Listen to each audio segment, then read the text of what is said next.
Hello friends, welcome to the ABC classes. First of all आप सभी का एक बार फिर से थैंक्स। चलिए, लास्ट क्लास में हमने थर्ड अपना चैप्टर कंप्लीट किया था LCM SCF with 5 year questions. आज हम जो है अपना चैप्टर फोर्थ स्टार्ट करेंगे, सिंपल इंटरेस्ट, साधारण ब्याज। यूपी टेट और सी टेट में बहुत ज़्यादा डिटेल में नहीं आता ये वाला चैप्टर। कंपाउंड इंटरेस्ट नहीं आता है, ओनली सिंपल इंटरेस्ट आता है। होता क्या है साधारण ब्याज, आज हम उसको डिटेल में पढ़ेंगे।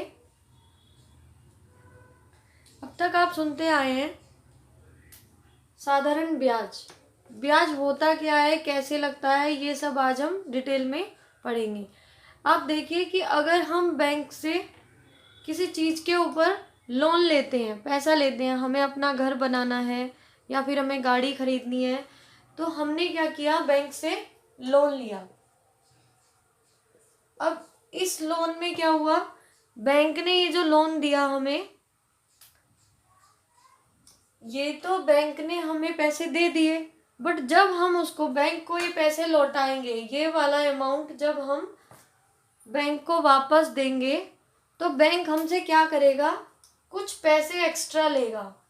जो एक्स्ट्रा मनी लेगा, जो एक्स्ट्रा मनी होगी वही हमारा सिंपल इंटरेस्ट है, साधारण ब्याज। मतलब इतने पैसे, लाइक हमने कुछ मनी ली बैंक से, ये मनी हमने बैंक को लौटा दी कुछ टाइम बाद, ठीक है। जब हमें नीड हुई हमने ये मनी बैंक से ली, कुछ टाइम बाद हमने ये मनी बैंक को लौटा दी।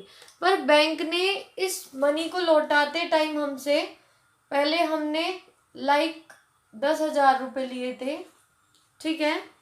अब हमें 10,000 रुपये तो देने ही पड़े।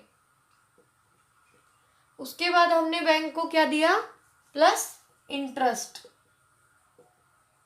वो इंटरेस्ट कौन सा था, जो इन 10,000 पे लगा हुआ था, ठीक है। ये हमारा होता है साधारण ब्याज। बट अगर हम कंपाउंड इंटरेस्ट की बात करें, थोड़ा सा हल्का सा डिस्कस कर लेते हैं, बाकी आपके सिलेबस का नहीं है। कंपाउंड इंटरेस्ट में क्या होता है, ये जो इंटरेस्ट जुड़ते रहते हैं पर मंथ, इनके ऊपर भी एक और इंटरेस्ट लगता है। जो आपने प्रिंसिपल अमाउंट है उस पर तो इंटरेस्ट लगता है, इंटरेस्ट पे भी इंटरेस्ट लगता है, तो वो मनी क्या हो जाती है, ज़्यादा हो जाती है, मोर मनी, ठीक है। तो इसलिए वो आपका क्या हो जाएगा, कंपाउंड इंटरेस्ट। अभी आपको ये कंपाउंड इंटरेस्ट नहीं पढ़ना है, बस डिफरेंस बता दिया कि इंटरेस्ट पे भी आपको इंटरेस्ट जो है देना पड़ता है या फिर लेना पड़ता है। आपने मनी अगर अपनी दी है तो आपको मिलेगा, अगर आपने किसी से ली है तो आपको देना पड़ेगा। अब ये तो था एक समरी कि भाई साधारण ब्याज होता क्या है। अब एग्जाम में इससे रिलेटेड क्वेश्चंस किस टाइप के पूछे जाते हैं, क्या फॉर्मूले हैं, उनको हम डिस्कस करते हैं। जनरली जो क्वेश्चन पूछे जाते हैं वो इस फॉर्मूले से रिलेटेड आते हैं, SI = PRT/100। ये फॉर्मूला क्या है, क्या इसमें P डिनोट करते हैं, क्या R है, क्या S है, अभी आपको डिस्कस करा देते हैं। SI simple interest, simple interest मतलब साधारण ब्याज। जो अगर हमें ब्याज निकालना हो तो कैसे निकालते हैं, ब्याज = P क्या होता है यहाँ पे, प्रिंसिपल। प्रिंसिपल अमाउंट मतलब प्रिंसिपल यानी मूलधन, जितना आपने धन जो है बैंक से लिया है, मूलधन। R क्या होता है, रेट, जिस रेट पे आपने लिया है, और T क्या होता है, टाइम, जितने समय के लिए आपने पैसा बैंक से लिया है। तो यहाँ पे क्या हो गया, SI जो हो गया हमारा, ब्याज हो गया, ब्याज बराबर मूलधन गुना दर गुना समय बटे 100। Simple interest = principal into rate into time upon 100। तो इस फॉर्मूले को लगा करके हम सिंपल इंटरेस्ट निकाल सकते हैं। अगर आपके पास सिंपल इंटरेस्ट गिवन है, P गिवन है, R गिवन है, तो आप T निकाल सकते हैं। अगर आपके पास रेट और टाइम गिवन है, सिंपल इंटरेस्ट गिवन है, तो P निकाल सकते हैं। मतलब कोई भी एक मिसिंग होगा, बाकी के 3 आपको गिवन होंगे। तो ये वाला फॉर्मूला लगा करके आप कोई भी क्वेश्चन सॉल्व कर सकते हैं। एक एग्जाम्पल देख लेते हैं। क्वेश्चन है आपका, 5,000 का 5,000 जो है वो क्या है, प्रिंसिपल। ये आपका क्या हो गया, प्रिंसिपल। 5,000 का 4% वार्षिक दर मतलब रेट, जो भी परसेंटेज में होगी वो आपकी किसकी वैल्यू होगी, रेट की। ये किसकी वैल्यू होगी, पी की। 4% वार्षिक दर से 2 वर्ष का, वर्ष आ गया, टाइम आ गया, ईयर आ गया या मंथ आ गया, तो ये आपका क्या हो जाएगा, टाइम, टी की वैल्यू। 2 वर्ष का साधारण ब्याज, इट मीन सिंपल इंटरेस्ट आपसे पूछा गया है। ये कह रहा है कि 5,000 पर 4% रेट से 2 ईयर्स के लिए आपका सिंपल इंटरेस्ट क्या होगा। तो सिंपल इंटरेस्ट लगा दीजिए formula, SI equal to P की वैल्यू क्या है यहाँ पर 5,000, आर की वैल्यू क्या है 4, टी की वैल्यू क्या है 2/100। इसे सॉल्व कर दीजिए, 5 2 ज़ा 10 यानी 4,000 आपका 5 2 ज़ा 10, 100 400 सॉरी 400 आपका आंसर आ जाएगा। तो ये आपका 400 जो है ये क्या हुआ, 5,000 रुपये अगर आपने बैंक से लिए 4% की दर से लिए और 2 ईयर के लिए लिए, 2 साल के लिए लिए, तो उस पर आप कितना अमाउंट देंगे, जो आपका साधारण ब्याज होगा, जो आपको साधारण ब्याज देना होगा, सिंपल इंटरेस्ट कितना देंगे 400 रुपये। 5,000 लेने के बाद आपको 5400 रुपये 5,400 है ना, आपको रुपीस बैंक को देने होंगे। अब ये वाले क्वेश्चन से सभी को इस टाइप के क्वेश्चंस क्लियर हो गए होंगे कि इसको हम कैसे सॉल्व कर सकते हैं। एक और चीज देख लेते हैं, ये तो हो गई सिंपल इंटरेस्ट की बात, ठीक है। अगर हम बोले अमाउंट, जो अभी हमने यहाँ डिस्कस किया, ये क्या हुआ टोटल अमाउंट जितना हमने बैंक को वापस लौटाया, तो ये अमाउंट कैसे निकला। तो इसके लिए क्या फॉर्मूला हो गया, यहाँ पे हमारा प्रिंसिपल P, इसमें हमने क्या ऐड किया प्रिंसिपल में 400, ये हमारा क्या था सिंपल इंटरेस्ट। तो किसकी वैल्यू आ गई हमारे पास, अमाउंट की। ये अमाउंट यहाँ पर क्या है, हिंदी में इसको मिश्र धन बोलेंगे। मिश्र धन कैसे आता है हमारे पास, मूलधन प्लस ब्याज। मूलधन में जितना भी ब्याज ऐड हुआ उन दोनों को ऐड कर दो तो आपका मिश्रधन निकल के आ जाएगा। अगर इसी क्वेश्चन में ये पूछ लेता कि बैंक को उसने कितनी राशि वापस लौटाई, ठीक है, कितना अमाउंट बैंक को उसने वापस लौटाया, तो वो कैसे आएगा, प्रिंसिपल प्लस सिंपल इंटरेस्ट, ब्याज लगा दिया तो 5,000 प्लस 400 तो आ जाएगा आपका 5,400। तो ये 2 फॉर्मूले से हम कुछ भी निकाल सकते हैं, SI पूछे, अमाउंट पूछे, मूलधन पूछे, मिश्रधन या फिर रेट, टाइम, तो हम इस फॉर्मूले से हर एक क्वेश्चन सॉल्व कर सकते हैं। अब एक और फॉर्मूला डिस्कस करते हैं। एक फॉर्मूला है आपका, कोई धनराशि, कोई प्रिंसिपल है आपका, वो T1 टाइम में n गुना मतलब n1 और T2 टाइम में n2, मतलब कि किसी को टाइम दे दिया गया है कि इतने टाइम में वो इतने गुना हो रहा है, उतने टाइम में वो इतने गुना हो रहा है, मतलब कि पहले से 4 गुना, 3 गुना, 2 गुना, वो आपको देगा वो कितना मल्टीपल हो रहा है उसका। तो T1 समय में n1 और T2 समय में n2। तो T1 अपॉन T2 अगर आपसे पूछा जाए तो डायरेक्ट आप फॉर्मूले में पुट करके आंसर निकाल लेंगे, n1 -1 अपॉन n2 -1।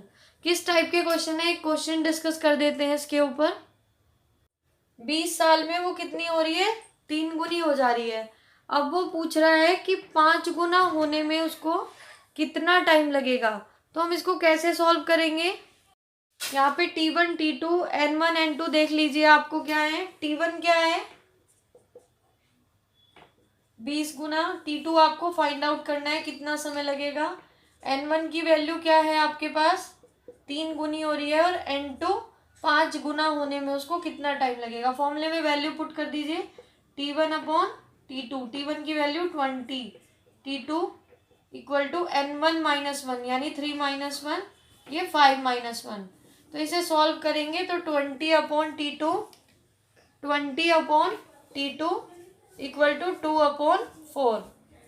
तो 1 2 क्रॉस मल्टीप्लीकेशन करेंगे, T2 की वैल्यू हो जाएगी आपकी 40। तो ऐसे आप निकाल सकते हैं। वो 5 गुना होने में इसको कितना टाइम लगेगा? 40 साल। 40 साल में वो कितना हो जाएगी? 5 गुना हो जाएगी। तो इस टाइप के क्वेश्चन आप इस फॉर्मूले से सॉल्व कर सकते हैं। एक क्वेश्चन है आपका, एक धनराशि कोई आपका प्रिंसिपल है वो 10% साधारण ब्याज की दर से, 10% जो है वो रेट है, कितने वर्षों में 4 गुनी हो जाएगी? वो पूछ रहा है कितने ईयर्स में, हाउ मेनी ईयर्स, कितने ईयर्स में वो 4 गुनी मतलब 4 टाइम्स हो जाएगी।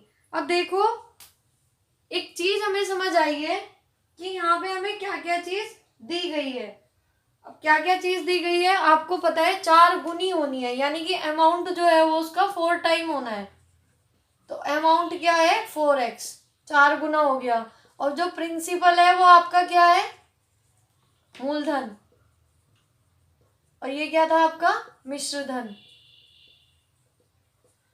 ठीक है, प्रिंसिपल आपका क्या है? x। और क्या दिया हुआ है आपको? r की वैल्यू दी गई है 10%। और आपसे t आपसे पूछा गया है। अब आप एक चीज देख लीजिए, r भी दिया हुआ है, t पूछा गया है, तो PRT/100 वो वाला फॉर्मूला, यहाँ पे क्या होता है? ब्याज, सिंपल इंटरेस्ट, SI। तो अब SI हमारे पास नहीं है, SI कैसे निकाल सकते हैं हम? हमने बताया था SI क्या होता है हमारा। SI कैसे निकल के आता है? अमाउंट माइनस प्रिंसिपल, या फिर हमने इसको ऐसे भी डिस्कस किया था, A इक्वल टू अगर P इधर आ जाए तो SI प्लस P प्लस में हो गया, यानी कि सिंपल इंटरेस्ट, मूलधन और ब्याज अगर हम प्लस कर दें तो वो किसके इक्वल आएगा? मिश्र धन के। ठीक है, तो वही हमने यहाँ पे लगाया। हमें ये ब्याज की वैल्यू चाहिए, तो ब्याज हमारे पास कैसे आ जाएगा? ये हमारे पास दोनों है। मिश्र धन आपका क्या है? 4x, मूलधन क्या है? x, माइनस करके इधर आ गया, तो ये आपका ब्याज निकल आएगा। ब्याज कितना है आपका? जो इंटरेस्ट लगा है वो कितने का लगा है? 3x का। वैल्यू पुट कर दीजिए, ब्याज की वैल्यू 3x आई थी, प्रिंसिपल की वैल्यू आपकी x है, r की वैल्यू 10% दी गई है, और t आपको निकालना है, और 100। x से x कैंसिल हो गया, ये दोनों इक्वल में अपोन में आ जाएंगे, 0 से 0 कैंसिल, तो t की वैल्यू क्या आ गई? 30 ईयर्स। ठीक है, तो t की वैल्यू आ गई आपकी 30। तो देखो क्या किया इसने क्वेश्चन में, एक धनराशि 10% साधारण ब्याज की दर से कितने वर्षों में 4 गुनी हो जाएगी। तो आप डायरेक्ट भी लगा सकते हैं इस क्वेश्चन को, यहीं पे देख लीजिए 4 गुनी हो रही है, यानी कि 4 टाइम्स हो रही है, तो नॉर्मल हमारी क्या होगी? 4 टाइम्स वो हो गई, और नॉर्मल हमारी जो धनराशि है वो x होगी, प्रिंसिपल। तो हमें यहीं से इन दोनों से पता चल गया कि हमारा जो प्रिंसिपल अमाउंट होगा क्या होगा? वो x, और ये हमारा क्या होगा? अमाउंट। तो हमारा SI क्या हो जाएगा? Simple interest 3x। तो फॉर्मूला लगा दीजिए direct, 3x equal to PRT, x r यहाँ पे 10 है, t आपको फाइंड आउट करना है अपॉन 100। इसे सॉल्व करके आप डायरेक्ट आंसर निकाल सकते हैं, इतना बड़ा लिखने की जरूरत आपको नहीं है, ये आपको डिटेल में समझाने के लिए लिखा गया है।